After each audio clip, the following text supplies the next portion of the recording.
True, I got more fans than the average man, but not enough loot to last me. To the 411 Mania, the Info Mania. If you want to be manic about your knowledge, you go to 411 Mania. Man, it's probably the best thing since sliced bread. You're the one that calls at 9. You're watching 411mania.com.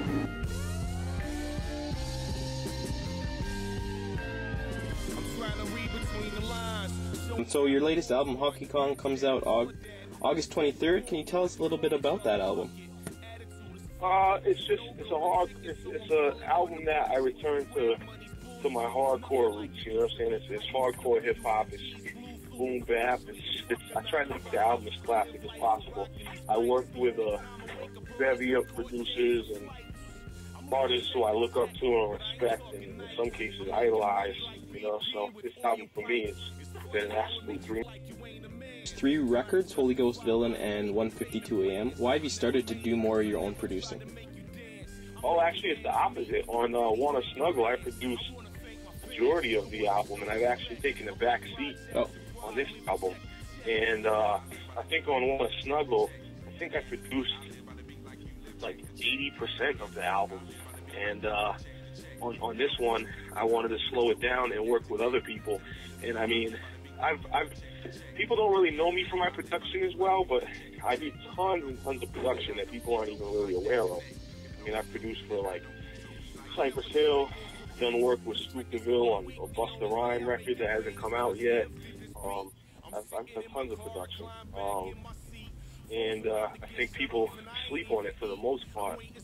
But I love production. That's my favorite thing. But I think that it's yet to be seen as something that I do as much now. People definitely notice me more for the rap.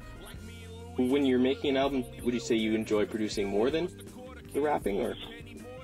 Yeah, I think now because rap, I'm so desensitized to it and I'm so used to it that production is like, I have more fun doing production. Mm-hmm. You know, I have more fun with the creative process of putting little sounds and doing different things and all the sequencing. And even not every time, but I want to say most of the time, when you hear a beat and I work with a producer, I do a lot of shit anyway. I'll do post-production, and I'm very, very, very hands-on, like in a Dr. Dre type of way. Mm-hmm.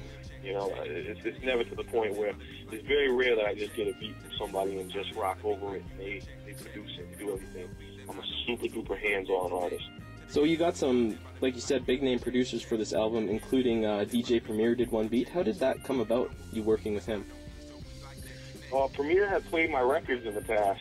And first of all, let me say that Premier, that's like my biggest dream in hip-hop. Like, Premier is hands down my favorite producer of all time.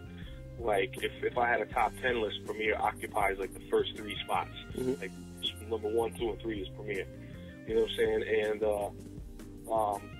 the biggest thing is that he played my records. He had heard my records because DJ Eclipse really put him onto my shit.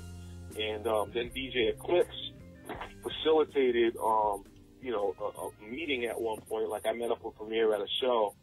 Premier had given me props for the record that I did with Be Real over the Mike Shinoda Shoot First, self-titled on it. Mm-hmm. And Premier said he was playing that. He loved that record. And he asked me when we were going to do a record. And I said, yo, are you kidding me? Like, as soon as possible. So DJ Eclipse helped facilitate that whole thing as well, and hook that up. And then Preem and I started to build and talk, and I established a relationship with Premier, and we just, we've been cool, and we worked on that record, and it was unbelievable. So when you're making a record with DJ Premier, does he send you the beat first and then listen to your raps to make the chorus, or to use the sample, or how does he do that? Does he send it already with the sample in it? No, I don't know what he does with other artists, but that particular time, I asked him to do that hook. Okay. The Honky Kong fucking hook, Stop What You're Doing. Yeah. I asked him to see if that could work. Because what ended up happening was he sent me a beat. He sent me a beat at first.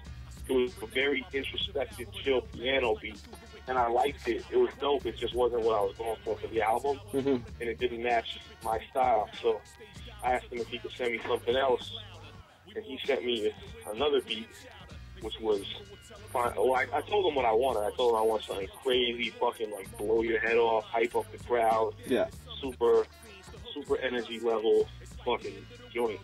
So then he hooked up Stop What You're Doing, and I came to him with the idea for the hook, and we cut up the hook, and that's how that happened. You've done one video for the album with Check to Check, and that's been getting a lot of good press. Are you thinking about doing more videos? Oh yeah, definitely. Self-Titled is flying up here in mid-August to shoot the video for Stop What You're Doing, and we're going to link up a premiere and shoot that video. That's going to be crazy. That's going to be done by Ricky Shabazz and the Boom Bat Boys, that video. And I also did a video that my man Open Mike did for Peace, Connecticut off the album. On the track, It's Only Hip Hop, you kind of talk about your interactions with the fans and how they kind of react when they meet you. Yeah. What has been your strangest interaction with a fan? My strangest interaction with a fan just happened recently. And I mean, I've had a whole bunch of stuff that's just been odd. Like, I've been out in Europe, and the dudes will come up to you and ask you for a sip of your drink. It's like, it's a social thing. It's cool. It's a different, it's definitely a different social, cultural practice, but it was definitely shocking.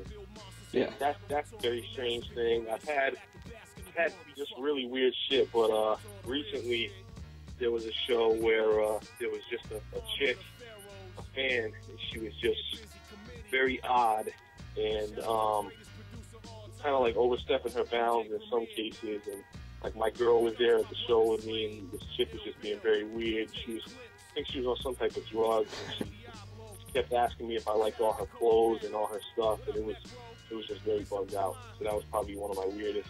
I don't want to get into too much detail to reveal who that was, but just very odd shit. But that song isn't mostly about weird interactions with fans. It's just about a generalized idea of how certain fans just overstep their boundaries as far as cockiness and like, yo, what's up, Chad? Like, calling me by my government name and shit. And I'm like, yo, I didn't fucking grow up with you. I don't know you like that. I have no idea why you be calling me Chad right now.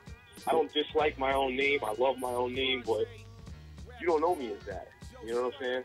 So, for the album, you're also, if you buy it off your website, I think you're also releasing an EP, Primate Mind State. So what's that about, and what different songs does that have on it? Primate Mind State was songs that I had either done earlier and didn't fit in with Honky Kong. Mostly that's what it is. It's just songs that didn't fit into the sequencing of Honky Kong. Like, they're dope-ass songs. They're incredible songs. Like, I got a song I did on there with Scoop DeVille. I got a song on there with Eternia and Diabolic, produced by Moss. I got other songs I previously released, like Make a Lot of Money and East Coast Rapist. But for the most part, it's just songs that that didn't fit into the sequencing that I wish could have made it on a Honky Kong, but for one reason or another didn't get on there. And you're also releasing it digitally with a beeper-style USB, I believe. Why did you decide to do that? Yep. Well, we did, when I did my Group Get Busy committee, we did a USB of a Uzi, and the album's called Uzi Does It. And I just wanted to keep continuing to make, clever things for people to buy, like little interesting things for kids to cop. Because, I mean, you can just drop CDs and shit, but that gets boring and tired after a while. So I wanted to make something dope and fun. And, I mean, the era of the beepers and what beepers represented in the day was a real fly, dope time period. Like, that was like the 90s. And, you had a beeper that was some fly shit. So I just wanted to, have fun and put the album on something that looked fresh. Also did the kind of posse cut with Army of the Gods. Is that kind of like a prelude to the new Demigodz album coming out, or? No, not really. It's just, those are my people. That's my family. And I wanted to have Army of the Pharaohs on the album. I wanted to have a joint that was like, the biggest inspiration for that was back in the day on Busta Rhymes' first solo album, there was a joint Flip Mode meets Def Squad. And it was like mad people on it, and I just wanted a joint like that where there's just a lot of us. It's not every Demigod and it's not every Army of the Pharaoh member, but it's you know, it's a lot. So do you have plans for a new Demigodz shortly, or have you guys been working on it? Yep. New Demigodz album is almost done. We're working on it right now. Matter of fact, as soon as I get off the phone, I'll be going back to work on that shit. And do you plan to release that in 2012, or? But yeah, 2012. I don't think we have enough time for this year to get everything ready and start a campaign. Definitely not. And that's going to be a 2012 project. Sure, and the lineup kind of Demigodz has changed over the years, so who's all officially in the group as of now? Officially in the group is myself, self-titled, Esoteric, Motive, Ryu, and Blackistan are the main rap dudes. And you also have, you mentioned your other group, Get Busy Committee. So they kind of released a single for their next album. Do you know how that album's coming along? I have no idea. I don't know what the status of the album is or where we're at on that. I'm not sure. I think it's kind of up in the air right now.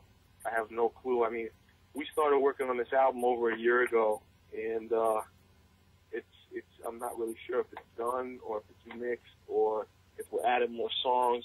I'm not sure what's going on right now. I have no clue. Okay, and they shot a video for that. Was that you in the video, or was that not you? Because the guy had the mask on, so. And how come you weren't in the video? Just timing, or?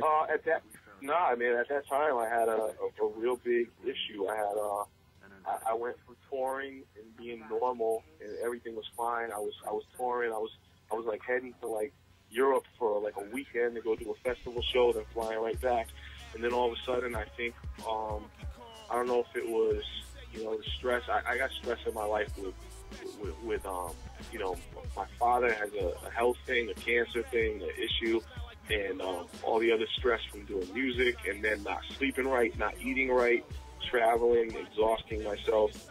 I had like a fucking little meltdown, like a breakdown, and I started having panic attacks, super, super severe, like anxiety disorder, panic disorder, and what ended up happening was I went to a doctor, and the doctor prescribed me some type of medication, some antidepressant, but that made it worse, way worse. It made me fucking crazy. So I went from being fucked up with anxiety to being out of my fucking mind to the point where I couldn't even go across the street to my mailbox and get my mail. Like literally, I just felt panicked and fucked up, and everything felt crazy and surreal to me. Like it was like being on. It was like almost like having a bad high all day long as soon as you wake up to when you go to sleep. Mm-hmm. And it was overwhelming. So at that point, you know, they wanted to do the video, and I let them know I couldn't do it, and they were like, "Yo, come out here. You know, we'll try to get you help out here." And I was like, I just can't do it. I was even willing to, you know, try to shoot my parts out here and somehow mix it into the video, but they just wanted to go ahead and, you know, continue with the video. So they put somebody with a mask on in it. For Honky Kong, getting back to that, so you're putting it out on you and Self-Titled's label, is that correct? Yeah, yep, and me and Self's label is called 30 Version Records.